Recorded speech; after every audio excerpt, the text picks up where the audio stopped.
Philadelphia. Whoa, there's a lot of people here. What's going on? Welcome to the Fillmore. Welcome to the Collection Live with Kirk Hammett. My name is Mark Agnesi from Gibson Guitars. What's happening, Philly? Yes. So I host a show called The Collection. Kirk Hammett was a guest. Has anyone seen that show on YouTube where we look at guitars and stuff? Cool. About a month ago, we released the coffee table version, The Collection, Kirk Hammett. Has anyone seen or purchased that book yet? Yes, it's phenomenal. We are here to celebrate this incredible book, the photography in the book, and of course, the guitars in the book. The only thing we're missing is somebody to talk about it with. Shall we get him up here? Are you guys excited? Are you ready? He's your favorite, he's my favorite. He's one of my favorite people in the world to talk about guitars with and get nerdy. Let's get him out here. The Ripper, Kirk Hammett.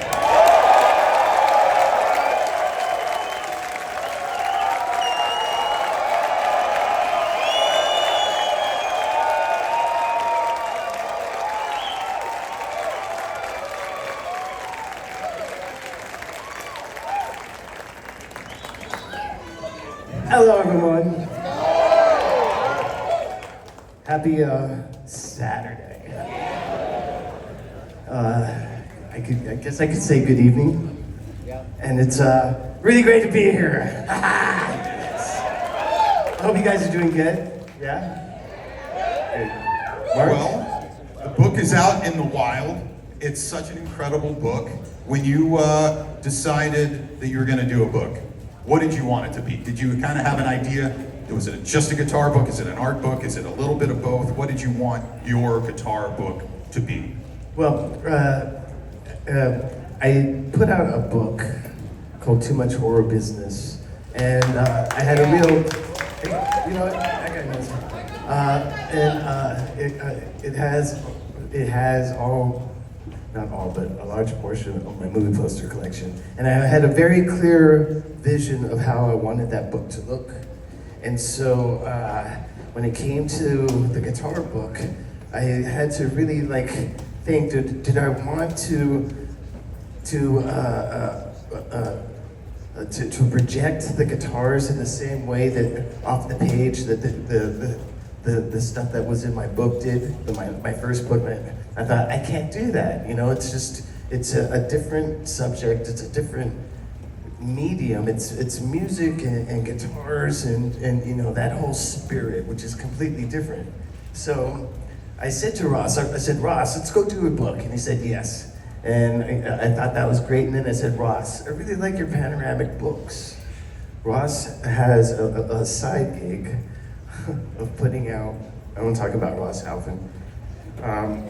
It has a side gig of doing panoramic shots for mostly for corporations, but he does these insanely great panoramic photo books of like deserts and landscapes and cityscapes and just whatever.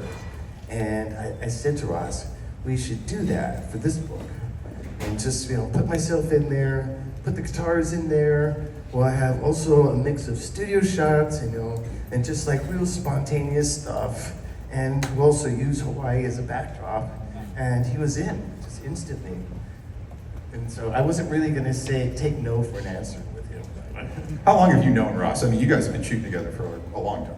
I've known Ross since 1983. Yeah. Yeah, it's amazing. Maybe 84. God, I can't remember. It's been so long, folks. Either 83 or 84. This is probably like mid 84, but definitely like around the lightning time is when I first met Ross. You guys have been around the world several times together. What's the weirdest situation Ross Halfin has ever put you in? I'm sure there's been some weird ones. Yeah, you know, one time he put us up on a glacier in Alaska, and that wasn't too fun because getting up there first was pretty crazy. We had to helicopter in, and we had found out the helicopter pilot was an ex-Vietnam vet. So we got really excited and said to him, do you know any tricks? And I would never say that to any pilot of any kind. But he said, yeah, I can do a spin. And I'm like, okay, let's do a spin. And spins are super dangerous in a helicopter. But we did one. We actually went to a spin. And I was looking right across from Ross. And he was literally turning purple. I mean, he looked like he was just gonna lose it. It was a mixture of pure fear and just like nausea and just like, you know, everything else. And I thought, this is great. This is what you get, Ross, for bringing us out on a glacier. And once we got there, we had to like walk on a glacier, which is super dangerous because there's crevasses and ravines and everything else. And I don't know if you guys remember those shots. It was during the Injustice for All tour, and it's just, man, it was cool. Well, the book is also kind of a love letter to Hawaii for sure. Tell me how Hawaii kind of plays as a character throughout the whole book. Well, I mean, for me, it's just, it's such a dynamic place. I mean, it has so many like dynamic landscapes and seascapes, and the sky is never the same from day to day, from minute to minute, really. And Ross and I found this spot, which was just perfect. We can go to that spot numerous times, and the sky and the ocean would look different.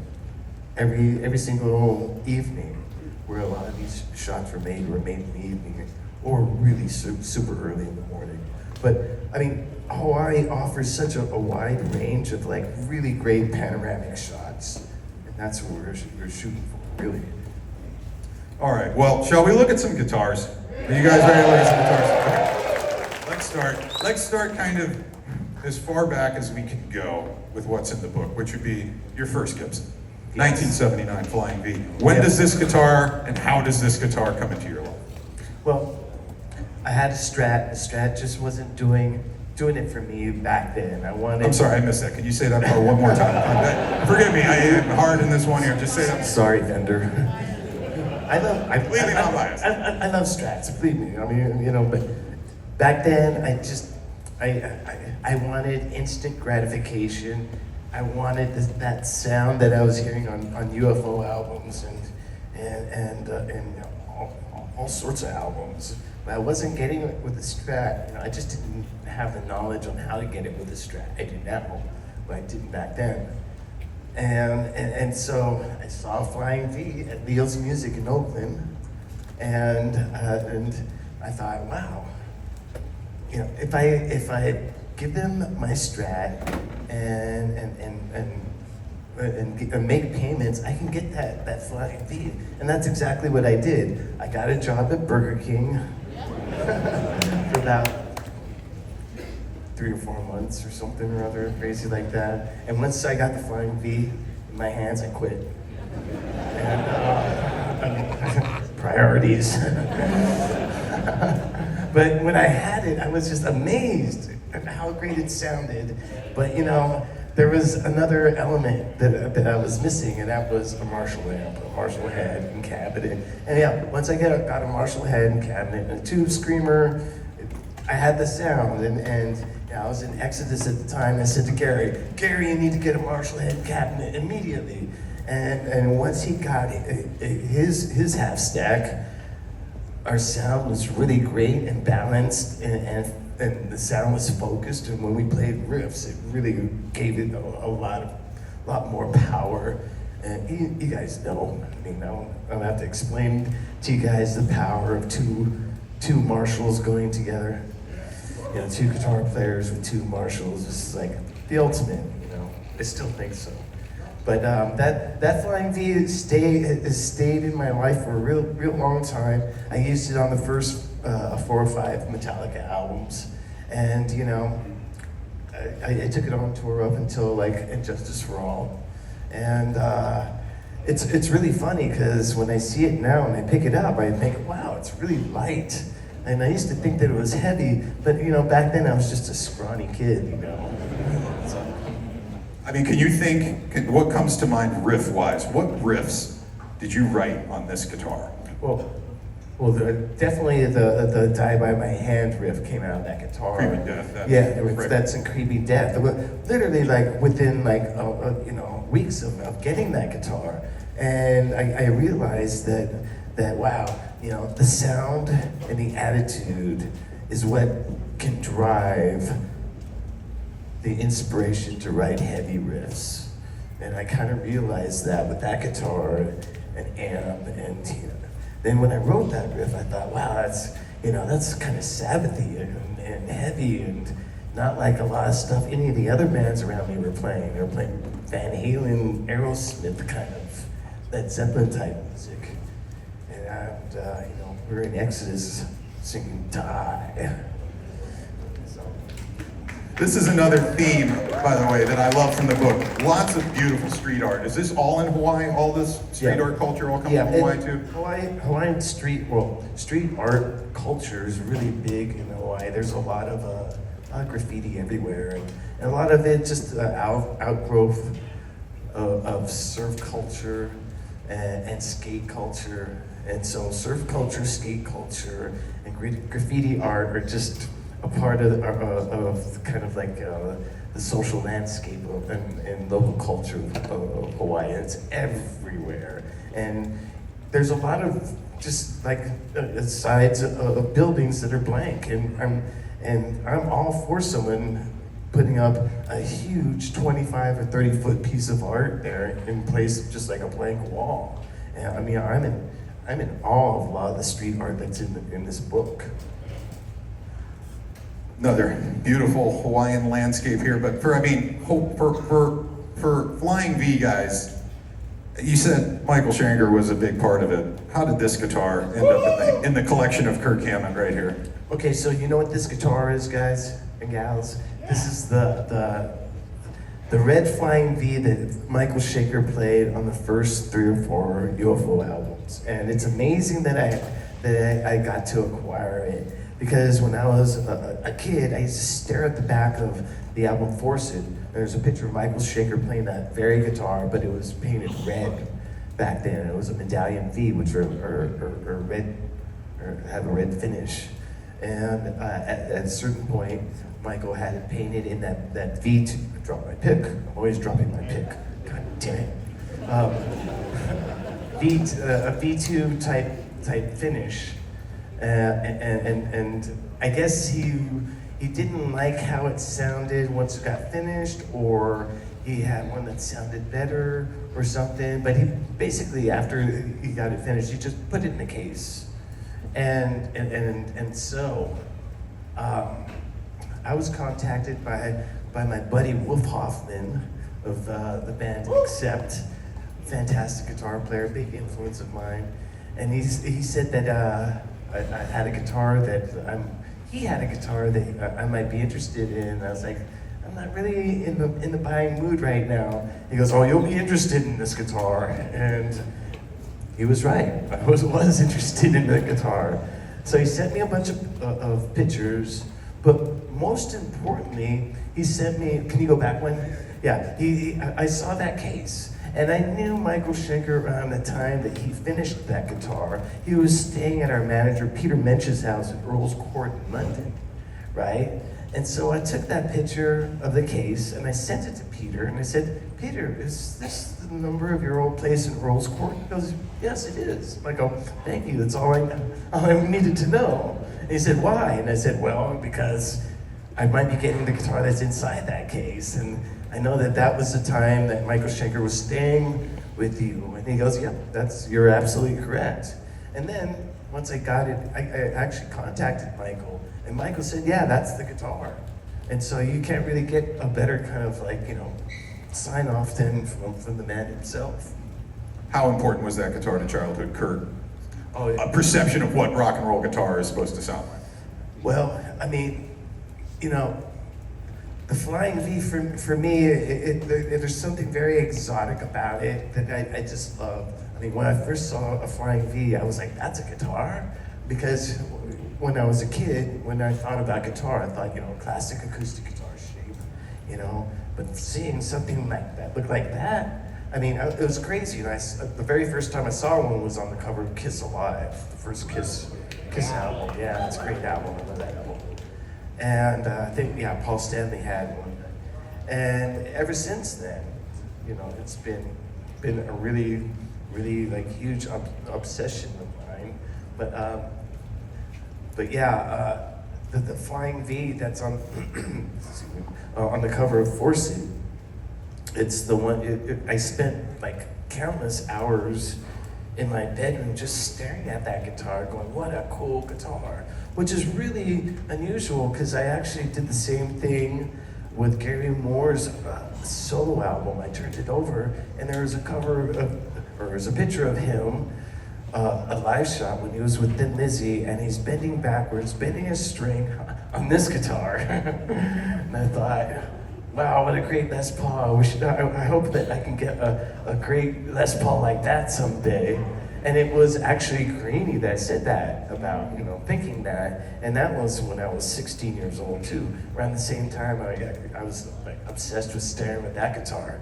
So I don't know how or why this happened, you know, how I ended up with two of my greatest influences, guitars. But it just happened, and you know, I'm not really gonna like question it or challenge it or anything. It just happened, and I feel really lucky and blessed.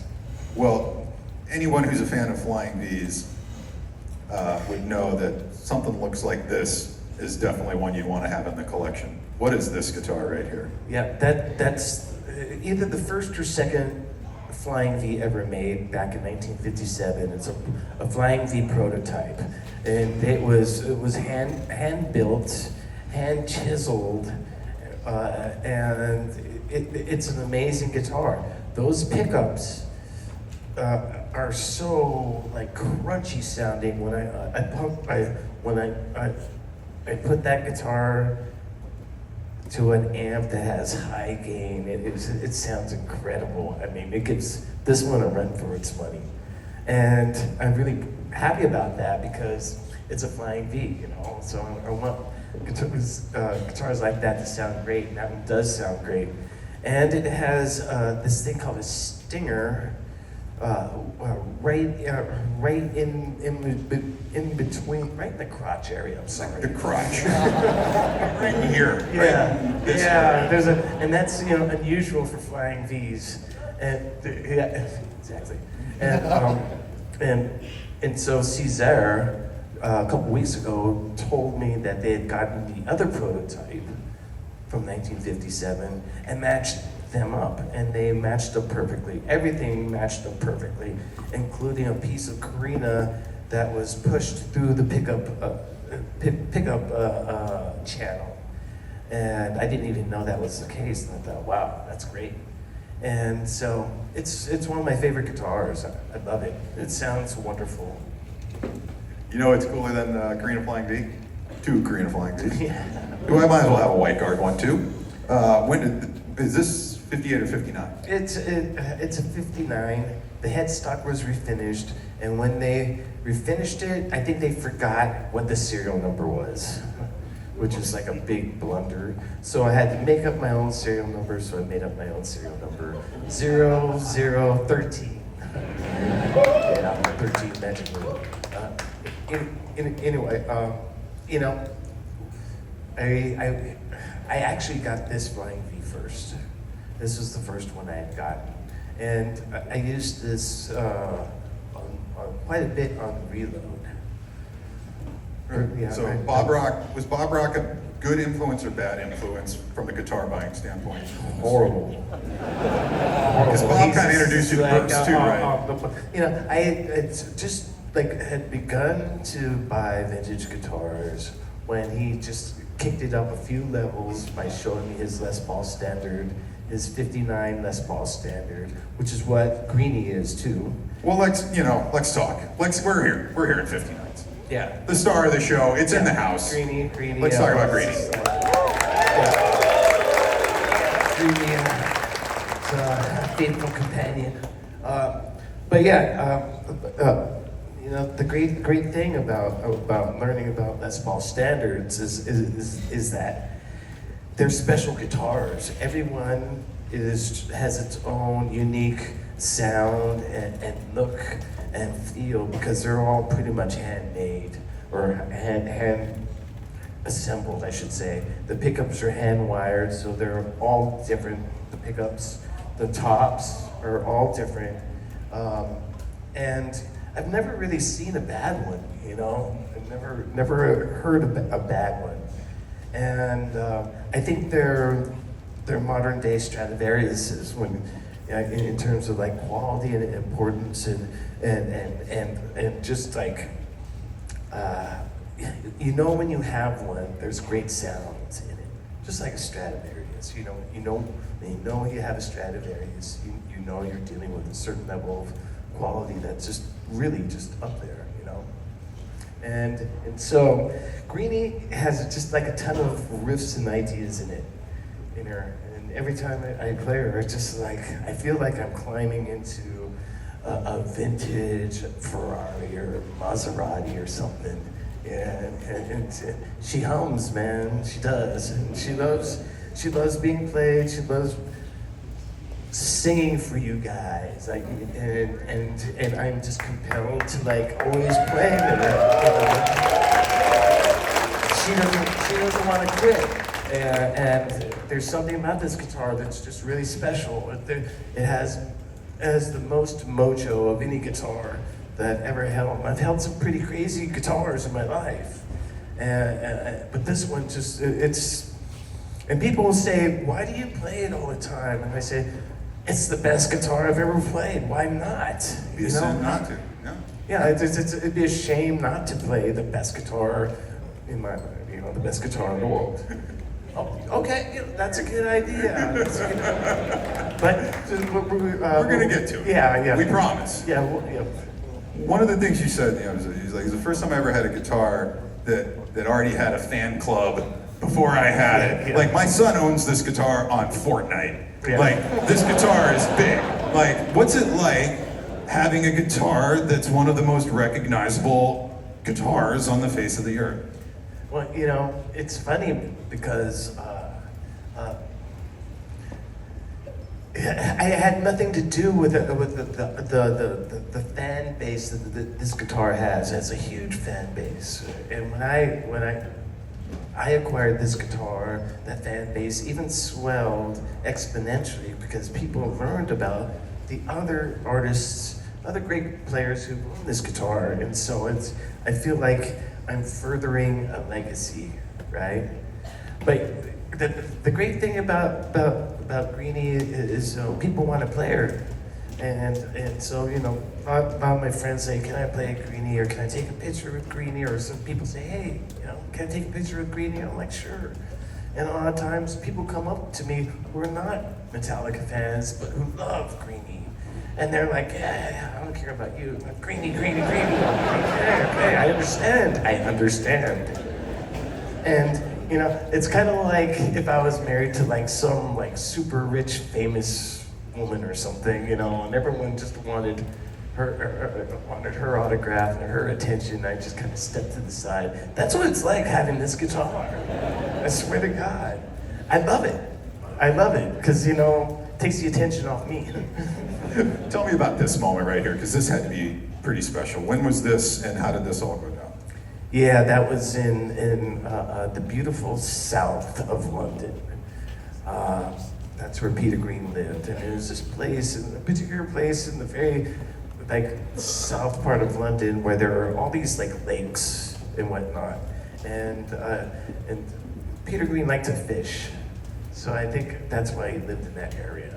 But one day we came over, Ross and I, ostensibly to speak to him, meet him, but try to get him to be a part of the Peter Green tribute we're about to do, or at least be in the audience. By the way, you wanted to be in the Queen's box, right? Which is like a no-no. Yeah. But it was great because we got there and he was very, very friendly. And Ross and I were super, super nervous. I mean, I remember I felt like more nervous than I ever am going on stage. That's real nervous. And we walked in, but everything was okay once I saw a couple copies of Master of Puppets, the album, on the desk. I was like, oh, great. All right. He kind of has an idea of, what I've been up to. So, all right. Okay, cool. And so he was very, very nice. He kind of, just kind of talked, spoke about fishing and whatnot. And then at one point I said, hey, there's a guitar I want to show you. And I pulled out Greenie and he said, hey, this is your guitar. And he said, that's not my guitar. My guitar had a lot of red in it. And I just said, okay. And I wasn't about to argue with him, I wasn't about to say, no, wait, Peter, you're wrong. This is Greenie. I wasn't about to say that. It was a really, really cool experience. And he actually wanted to come see Metallica, but it didn't happen. And he said that he was going to come to the show, but he never made it. And then sadly, literally about 3 weeks later, he passed away. And Ross and I were not expecting that at all, because when we saw him, he was in good mood. He was in a really, really good mood. He had good energy. He was friendly. I played him some music, and he was like, yeah, I love this, yeah. And, I cracked a few jokes, he kind of laughed, And then this is like in his backyard. We went out to his backyard, and I was just amazed that he was willing to take pictures, because he's notoriously kind of, low profile. But he did, and I gave him Greenie, which I was a little bit hesitant about, but he took it anyway and held it. And yeah, Peter, he's such a great, excellent guitar player, and with him every note counts, and every note is so well placed. And what a songwriter! For me, Green Manalishi and Oh Well, oh my God, man, that is like that it's huge. And Green Manalishi sound, the original Green Manalishi has so much voodoo in it. It sounds like it was written in Mississippi or something, in the swamps. But no, it was written in an apartment downtown London or something crazy like. Yeah. Okay, where? This has had multiple owners. Let's talk about what was there, and who did it. This has got Gary Moore, Peter Green, Kirk Hammett mojo on it. This stuff right here, kind of between the pickups, where did this come from? Yeah, that's where Gary Moore would put his fingers. He would anchor his fingers right there and play. He'd use it as a fulcrum. And I'm guilty of just making this wear just even wider. There's like no finish. Top coat's gone. Top coat's yeah. I'm really fortunate that Greenie isn't a mint guitar, because every player who's ever had it, I can tell, just put a ton of dents and scratches in it before I even got it. And so me putting a small dent in it isn't gonna make any difference at all in terms of it like losing its value or anything like that. Whereas if Greenie was mint and had no scratches or anything, and I put it on wearing my belt buckle that I wear on stage, and grind down the back of it, people would call the police or something. I don't know. But I don't have to worry about that, because Greenie is battle worn and can handle it, and wants to be out there in the front lines. And what can I say? Well, stadium tours often mean elements. It was close last night, it was close in Nashville. What is protocol if it starts raining and Greenie is on the set list to come out? Does Greenie come out in the rain? Does Greenie stay in the yeah? We'll change it up for rain. We're not being like crazy here. Oh yeah, there was one time when we were in Europe maybe 2 summers ago. It started raining, And I look down, and you know what happens when rain gets on the guitar, and you know that white outline starts happening around every raindrop. I looked down, and that was happening on Greenie, and I panicked. I ran toward Justin, and we swapped it out for something else. But if it rains, Greenie stays nice and warm and dry. There's no reason for me to, you know. I put her through a lot already. I mean, you know, in between spit, snot, blood, whatever, you know, other people's spit. This is my favorite picture in the whole book right here. I think this kind of sums up the whole book. Kirk Hammett on the side of a cliff in Hawaii with a beautiful guitar. I mean, this is, tell me about this shot. Where are you at right here? Hey, that's someone, oh, okay, I do remember you. Oh yeah, you got the shirt. That's a very Hawaiian shirt. If you guys know Hawaii, he's wearing an ABC store shirt. And ABC stores are everywhere. Pretty much the 7-Eleven of Hawaii. Yeah. Right. 97.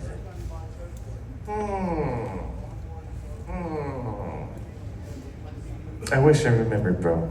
I really listened. We'll talk later. We'll get to the bottom of this later. Yeah. But this, I mean, where is this at in Hawaii? You know where you are here? Yeah, this is in Maui. And when I saw this picture, I thought, wow, how beautiful, how serene. You know, it was a real moment. I was watching the sunset, you know. But people don't know. It's like right behind me, I have an amp that's cranked and like totally distorted, and I was playing like really loud heavy metal right there, and like really being my usual loud self. And I was just like maybe taking a break just for a second. Oh man. Damn it.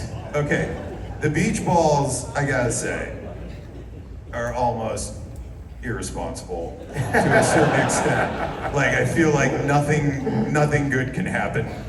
Like, if you spun around and one of those was coming at you, it would take this headstock clean off. Yep. What's the craziest beach ball thing that's happened to date so far? I'm sure there's a few. Well, you know, last night it was like it felt like dodgeball more than beach balls. And I remember at one point I did a move that kind of like felt like I was doing some weird tango or something with the beach ball. And also, the pyro and Master of Puppets, I think, really scared the fuck out of me. I don't know if anyone caught that, but I literally like, jumped and then swore so loudly. Because I get so into my guitar playing, even if there's a guy right there going, pyro, pyro, yeah. When the pyro does come, I'm completely surprised, you know. But the balls are horrible. But the worst, you know, the worst thing that happened, and some of you have heard this before, was on the Death Magnetic tour. We were playing in the round, right? And we had these balls dropping, and they weren't as big as this. They were only this big, which is still huge, right? And so I remember being on the stage in the round, and I saw ball, and I just thought, you know, I'll just kick this one. I kicked it, and the audience behind the ball went, oh, like a whole section did that. And when you hear that, you know that you did a boo-boo. That was a big boo-boo. I was like, huh? And Justin's like, ah, I'm like I couldn't understand what happened. And then we ended the song, we went off stage, and then no, I totally told it wrong. Sorry. I was thinking about how I see it when I go on YouTube. I see it. Totally different perspective. Because everything is on YouTube. Exactly. Okay, I'm gonna tell you guys my perspective, right? I see the ball, I kick it, and I see the audience go, oh. But then I see Chad, James's guitar tech, catch this little girl who's our wardrobe lady's 4-year-old little girl named Snow White. We call her Snow White because she's always wearing like Disney outfits, right? And Chad caught her. It was like a perfect catch. And he caught her and she was crying and I was like, oh my God. And Justin's like, oh, and like everyone was like, ah. And so that song, I'm like, oh my God, oh my God. And so afterwards, I go on YouTube and I see the footage and oh my God. What had happened was she was standing behind the ball. I had no idea. And when I kicked it, it launched her literally like 20 feet up in the air and then down. Our stage is as high as this. It was as high as this on the platform part. And so like literally 20 feet up and then down, perfect arc. And Chad, bless him. Where's Chad? I know he's in here somewhere. You know, I mean, up here, Kirk. like, he caught her. It was a perfect catch. And yeah, I'm on YouTube, and I was like, oh no. So now it's probably up to like 6 billion views or something like that.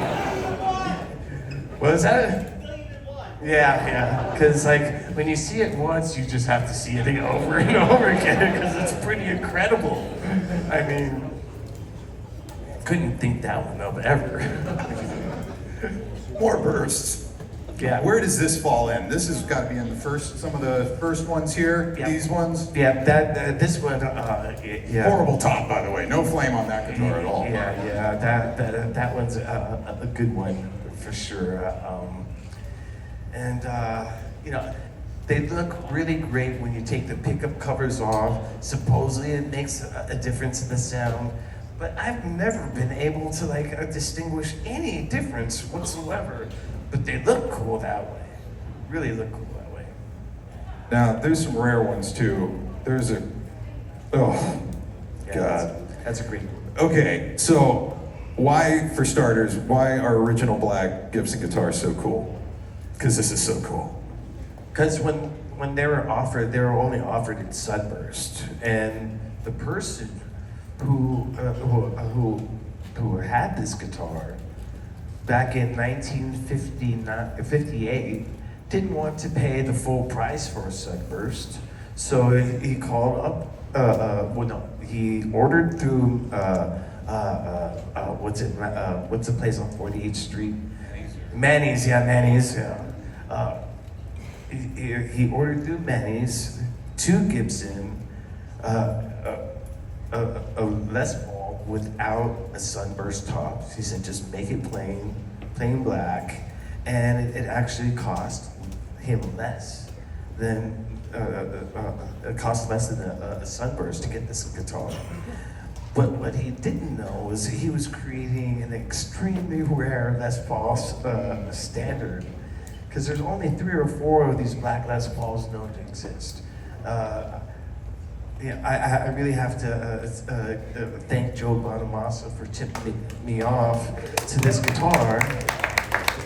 I've been chasing this guitar literally for 10 years, and it's always been just beyond my grasp. And Joe texted me one morning and said, call Carter's Vintage. He has that guitar. And I called instantly and worked out a deal and got it. So I was really, really happy about that. And then, Joe said, I might know where there's another one. I'm skeptical. Well, that's not the only factory black Les Paul. Look, got this one too. Yeah, P90 pickups are really, really great, really, really special. And I've been a P90 pickup fan for about five or 6 years now. I love Leslie West. He really popularized that P90 pickup sound. This guitar is a 57 black Les Paul with P90 pickups. And I got this an auction that Neil Sean had. He sold a bunch of guitars, and I got this guitar, and I got it for under the estimate, and I felt a little guilty about getting it. So I called Neil. I said, Neil, you know, do you want to work out a deal so you can have this guitar back? Nah.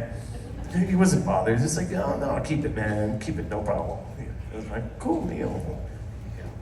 You sat in with Journey not that long ago, didn't you? Did he have you up? What's that? Did you sit in with Neil and Yeah, Journey? about 2 or 3 years ago, I played Wheel in the Sky with them in Honolulu. I love Neil Sean, you know, him and Carlos Santana are my homies. You know, they're San Francisco Bay Area guys. And I have a special relationship with Carlos. You know, I've known him for a long time. I grew up in the Mission, which is the same neighborhood he's from, and he went to Mission High School, which is the same high school my brother and my father went to, and so there's a really strong connection with him, you know, just that part of San Francisco, and Neil Sean as well, and I love, you know, those early Santana albums with the both of them, and they're both huge influences of mine. This, I think, is my favorite guitar. Yeah, we talk about this one a lot. This one, I think, is my favorite guitar in your collection. Factory Black. Yeah. Dot Neck 335. Yeah. Yeah. Lawn Guard. Lawn Guard, you got it. How does this sound in a stadium? It's amazing. It gives this guitar a run for its money. You know, this guitar just dominates. It dominates all guitars, including the guitar I played last night on stage. But this guitar, we call this guitar the Monolith because the case is so big, it looks like the Monolith in 2001. But now the guitar is actually called the Monolith too, you know, so I call it the Monolith. And so this guitar, super rare, a black ES 335 from 1959. I've never seen another. And one day I was looking through one of the guitar books and I saw a picture of the 1959 NAMM show from Chicago. And this guitar is from Chicago. And I looked in the picture and I saw a Les Paul Standard, I saw a Carina Flying V, and I saw a black ES335, and it has to be this guitar.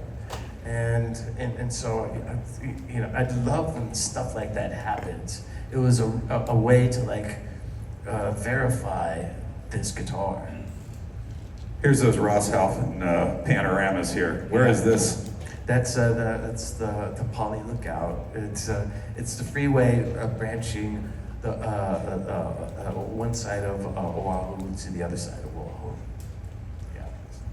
Might as well have a black SG too. I mean, Yes. if we're doing factory black, we might as well. And factory black's not all, because we'll do cherry too. Yeah. So this is about as rare as the black one as well. Well, Yes. tell me what's going on here. Again, there's only maybe 2 or 3 known red Les Paul standards, and this one is again a factory ordered red Les Paul standard. So it's the real deal. It's not a refin. The finish is not in question at all. It is the real deal. I even have a picture of the original owner holding the guitar in the guitar store with the biggest smile on his face, and I know why he has a big old smile, because he probably just got a boatload of cash for his guitar. But this guitar, it used to have a Bixby on it, but I took it off. Just so killer. And more, Yeah. another impossibly rare factory cherry SG. Yeah. And then this 295s. This does not seem like a Kirk Hammett guitar, but I see you with 295s all the time, going all the way back to like Black Album. Yeah, I have a gold one too, and I like to sit around and strumming these things, playing jazz chords on them, you know, just playing funky stuff on them. They're great sit-around guitars. Great couch guitar, you know, it's what I call a couch guitar. It kind of lives on the couch for a while, and it's just right there. I can play it when I'm watching TV or cheesy reality shows or whatever, you know. All right, we've talked Gibson.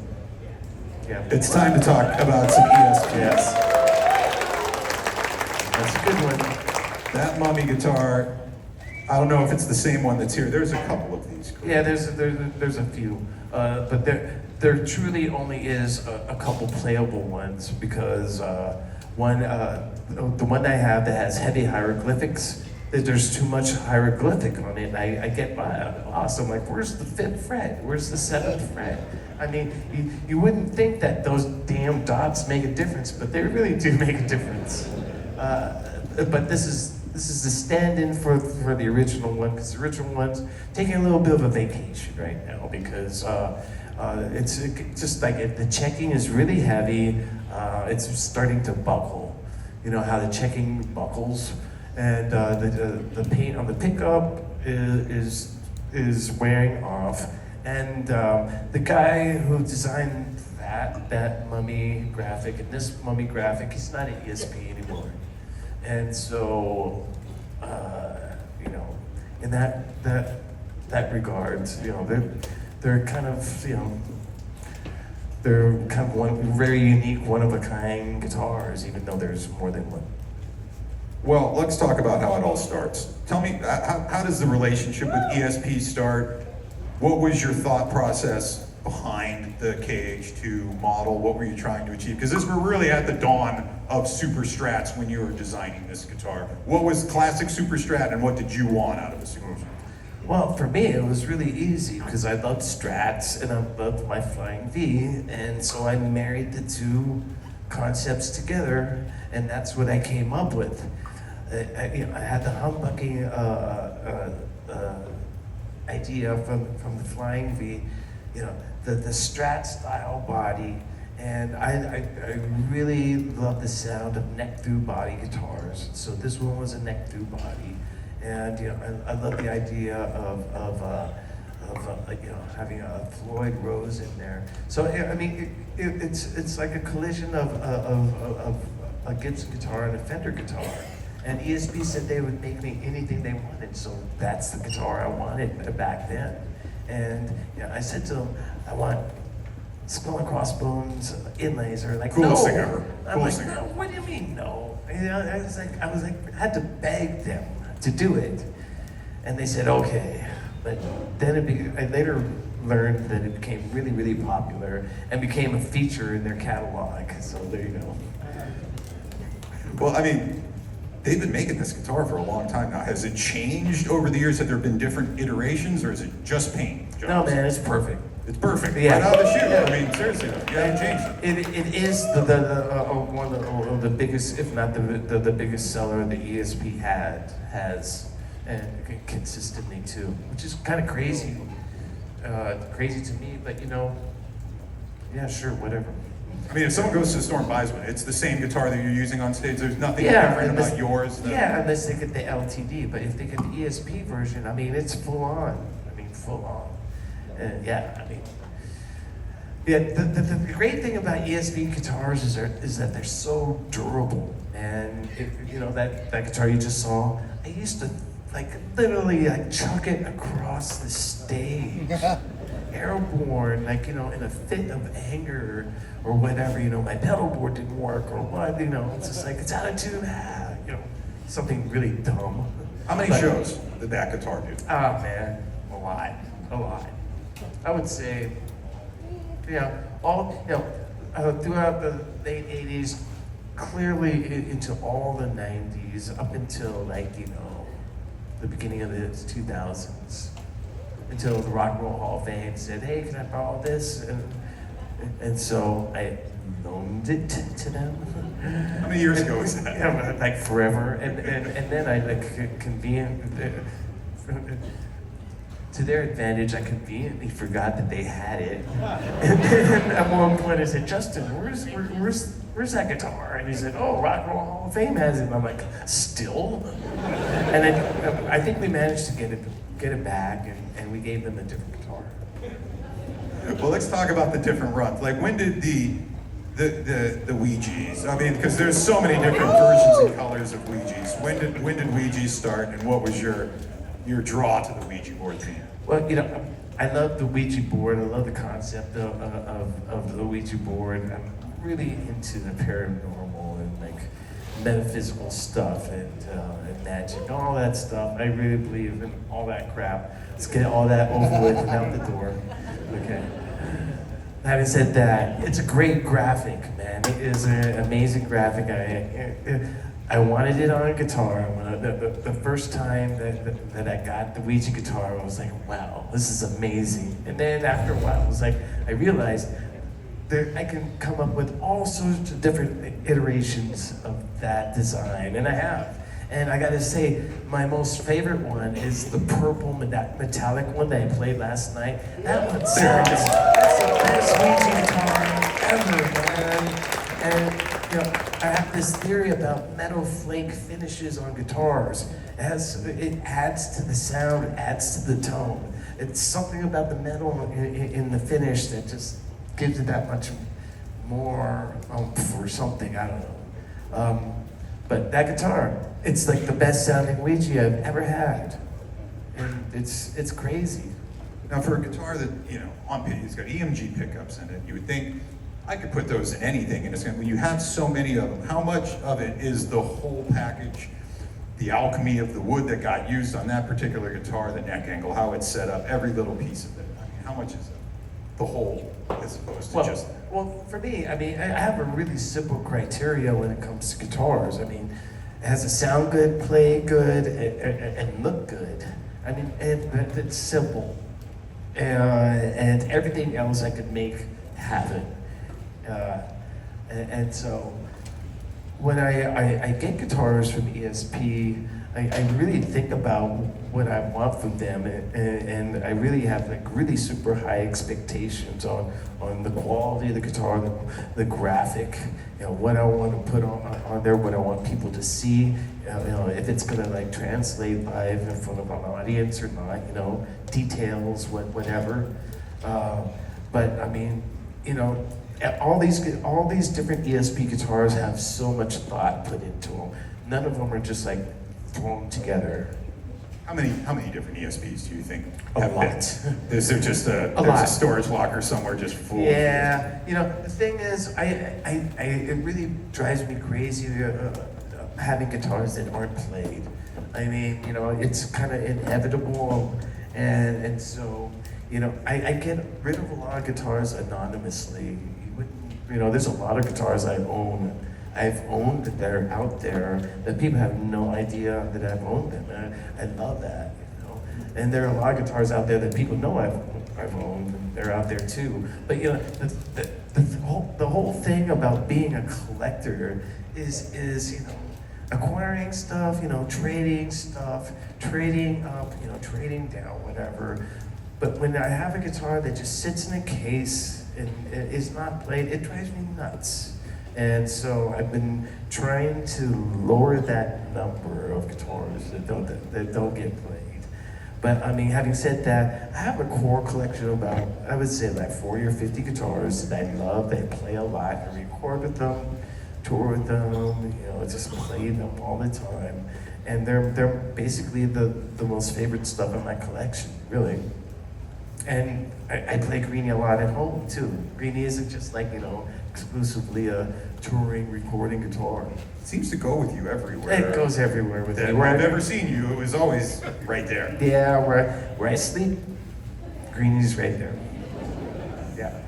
And of course, some of the other, how many different ESP is it like 4? I mean, we got what, a cage, 1 cage, 2 cage, 3, and then there's also the other V. Is there anything else that I'm forgetting?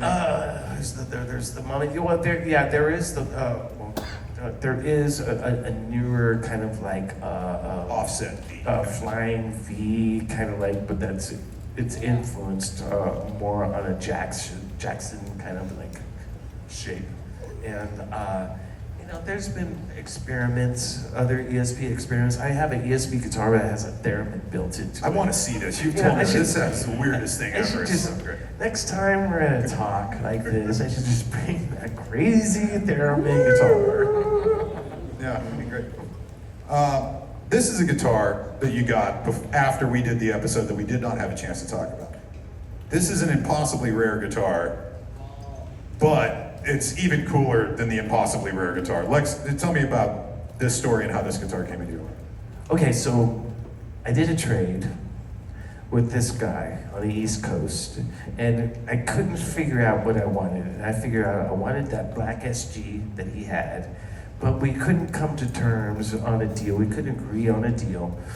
And I know he had this guitar, and I know he was asking less for it. And I said, send me the white SG, and I'll just, we'll check it out.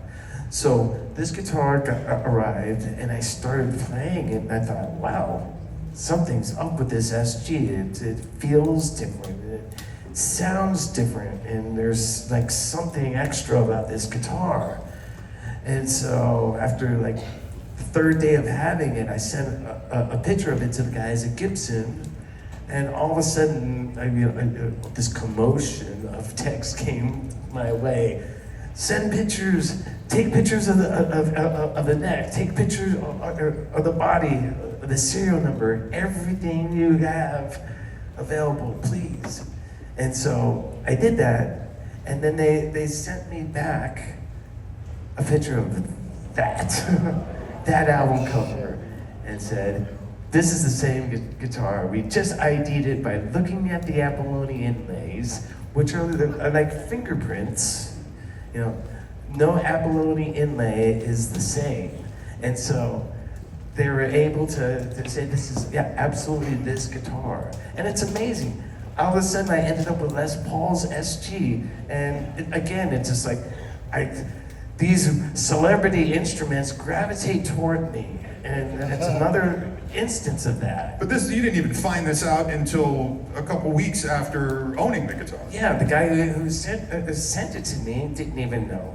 And I had to tell him. And he said, well, looks like today's your lucky day, Kirk. And he was a really good sport about it. Me, I would have been really kind of like processing, let's just say. Oh, these are fun. Yeah. What do we got here? Those are called Teufel guitars, and they're made by this guy named Ulrich Teufel. And he makes everything. He makes the screws, he makes the knobs, he makes the bridge, he makes the pickups, he makes the neck, he makes the body, he makes everything. He starts with an aluminum block, and he makes every single piece. And these guitars are amazing pieces of art, really, and they sound incredible. And that's called the birdfish. And so the way that works is those two wooden bars are tone bars, and you can switch those out for like maple or ash, or whatever. And it sounds different, and it's crazy. This guitar is so easy to play. It's probably one of my easiest playing guitars.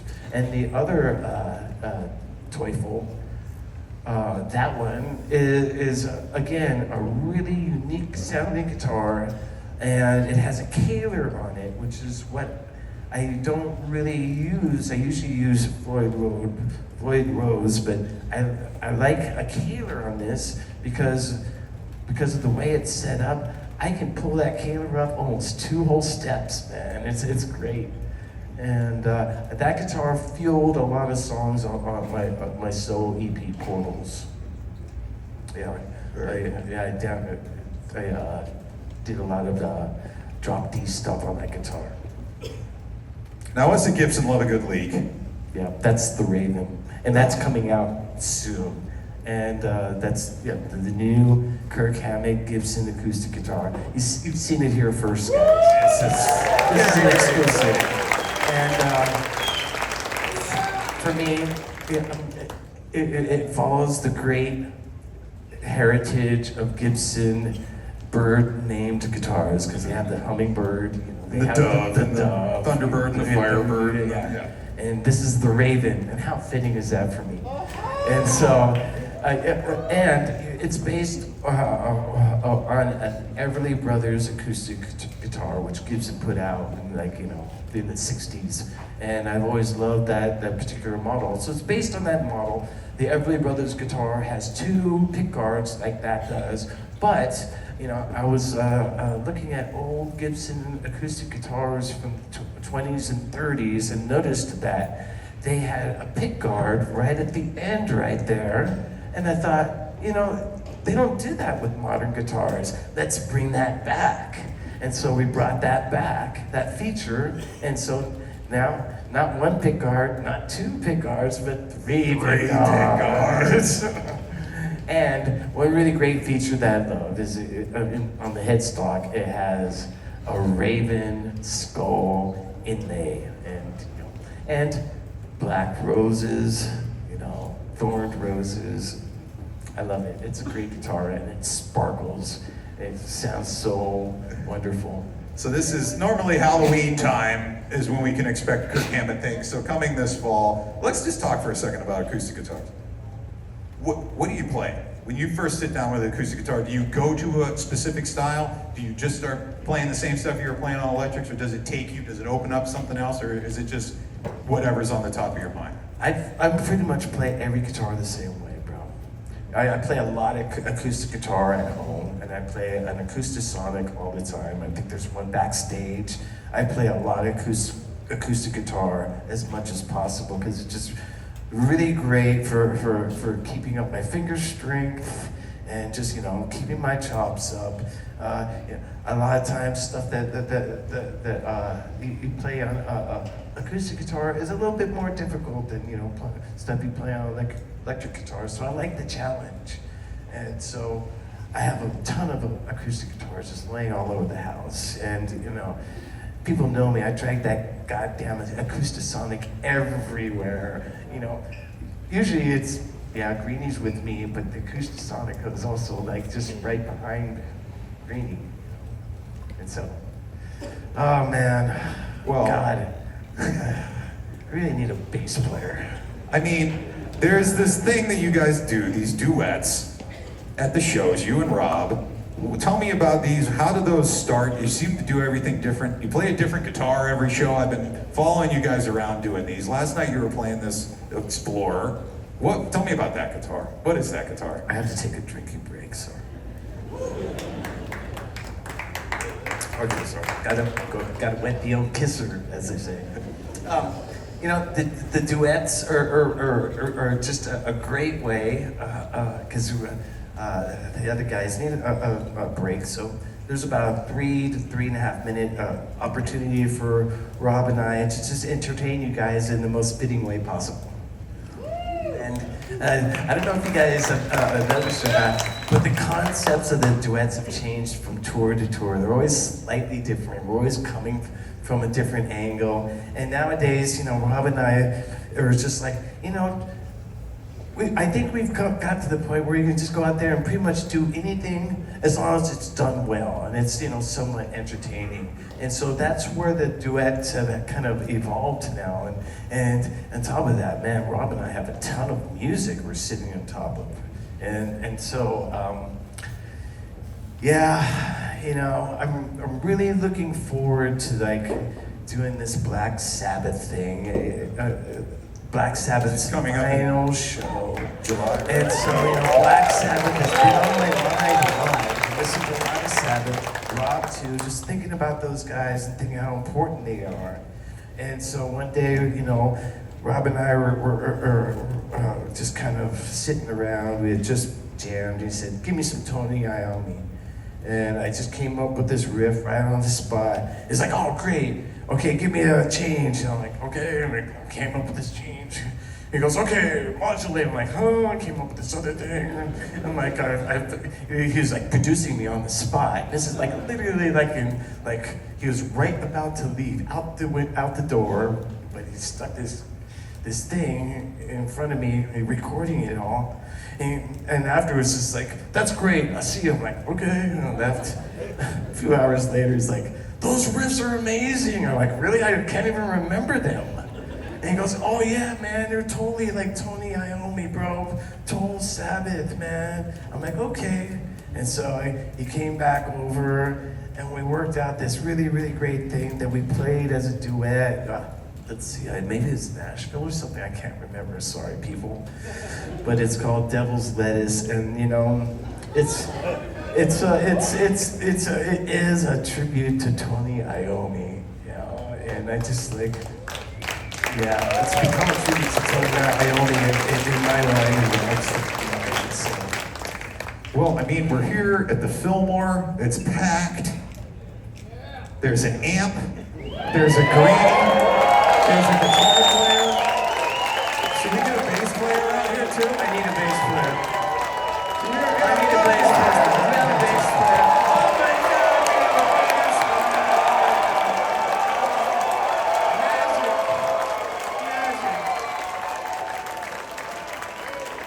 Okay, so check it out, guys. Rob's gonna entertain you when I do a bathroom break. So Kirk, it was Columbus, Ohio, brother. Night one. How's everybody doing? Hi, Maria. I see you. God, I know a lot of these people. Look at that. I know that dude. Yeah, how you doing? So I guess we're gonna play something. What are we playing? Devil's Lettuce? Okay. Let's play Devil's Lettuce. Yeah, where you go? Left me here by myself. So anyway, you having a good time? You looking forward to tomorrow night? All right, yeah, it's been fun, and the crowd here is amazing in Philly. I gotta say, man, last night was amazing, man. Yeah, thank you. I love you too. We'll go grab a cocktail after the jam here, and you can buy me dinner. All right? Yeah, all right, here, let me get this bass guitar and find out where my guitar player went. Oh, to the bathroom, okay, all right, here, let's see. Oh my God, the wall! Justin! Get it!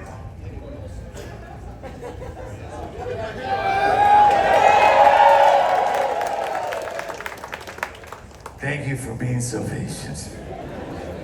Coffee is a diuretic.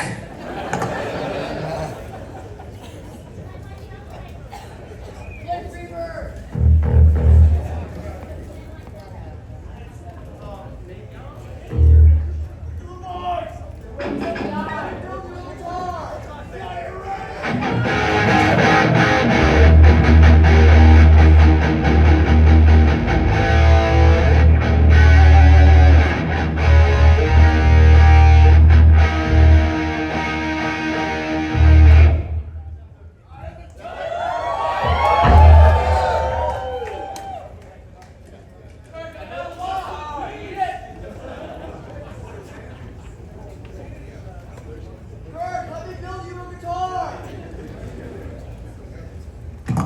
Ladies and gentlemen, Devil's Lettuce.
Thank you, Rob. Hi, Maria.